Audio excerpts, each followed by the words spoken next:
kapag bigla kang tumigil sa pagme-message, kapag hindi ka na nagre-reply, kapag tila wala kang pakialam.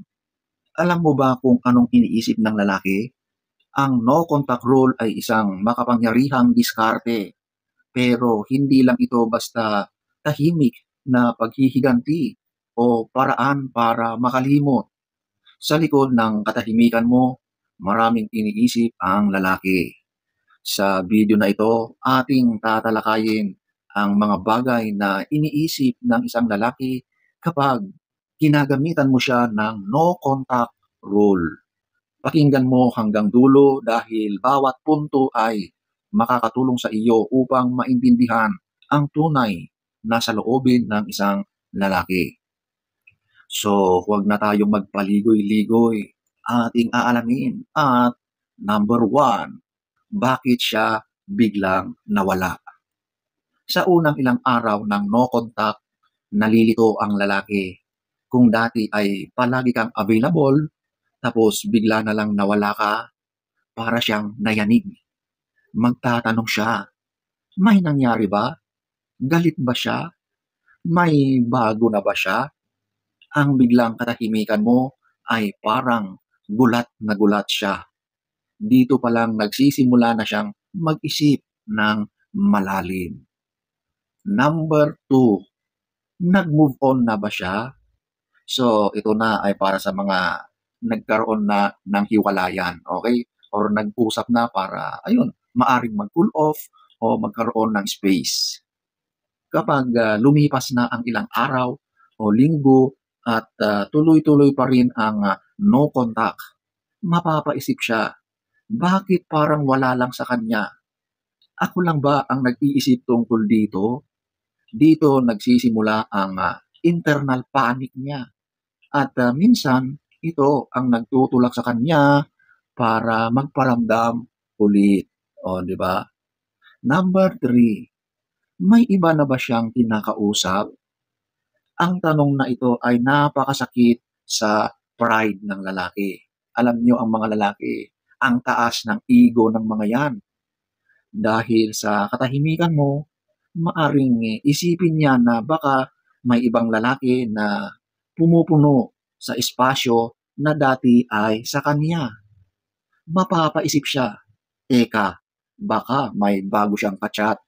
Baka may mas better kaysa sa akin. At kung ano-ano pang tumatakbo sa kanyang isipan, di ba? Medyo may kapraningan nang nangyayari. Okay? Number 4, totoo ba ang feelings niya sa akin noon?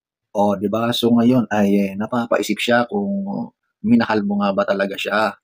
Kapag hindi ka nagpapakita ng kahit anong emosyon o reaksyon, madalas ay nire-review or iniisip ng lalaki ang buong relasyon. Ako lang ba ang seryoso? Ginamit lang ba niya ako? Ito ang stage kung saan nako-confuse siya sa mga ala-ala ninyo. Tunay ba yun? O panandalian lang?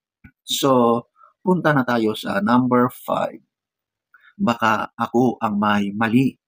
Habang tumatagal ang no contact, nagre-replay sa utak niya ang mga away niyo, ang mga nasabi niya, at mga pagkukulang niya. Dito na pumapasok ang guilt at self-reflection. Kumbaga nagmumuni-muni na siya.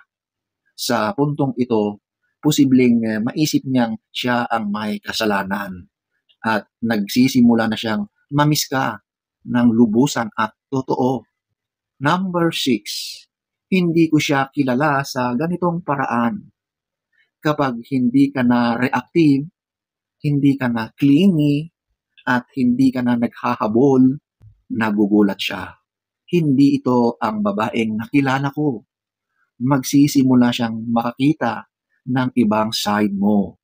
Ang strong, independent, at tahimik pero matatag na version mo. At yan ang nakaka-attract lalo.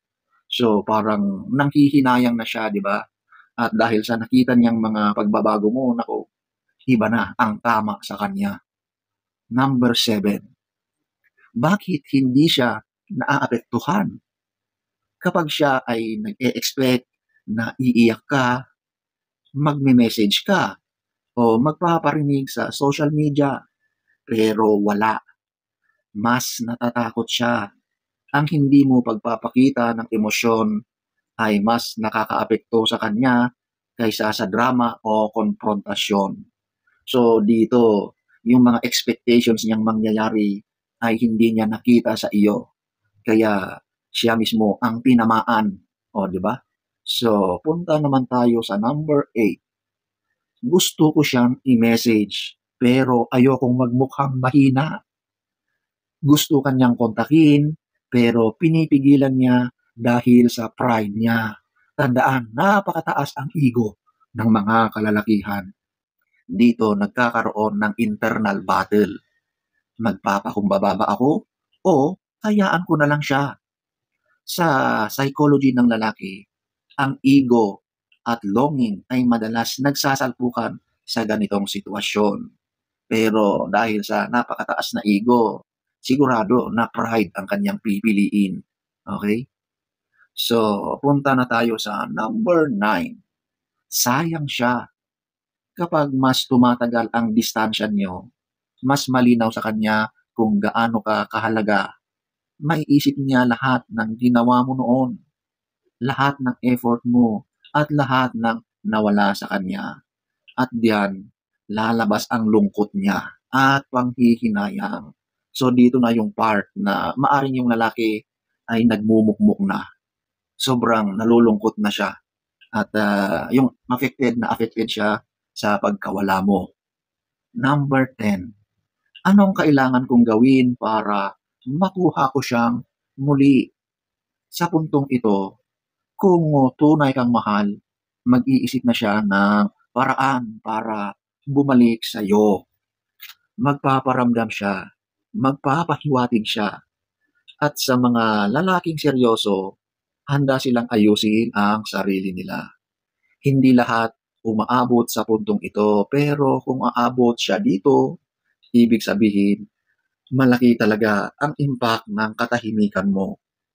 So, ang no contact rule ay hindi para ipamukha sa isang lalaki na kaya mo siyang kalimutan. Ito ay para sa iyo, para magkaroon ka ng space, clarity, at lakas para piliin ang sarili mo. Kung talagang mahal ka niya, darating ang araw na mararamdaman niya ang kawalan mo. At kung hindi siya babalik, baka mas mabuting hindi na siya bumalik. Tandaan mo ito, ang katahimikan ng isang babae kapag may dignity at self-love ay mas malakas pa sa kahit anong mensahe. So, sana ay nagustuhan nyo ang ating topic for today. Next story time. Don't forget to subscribe.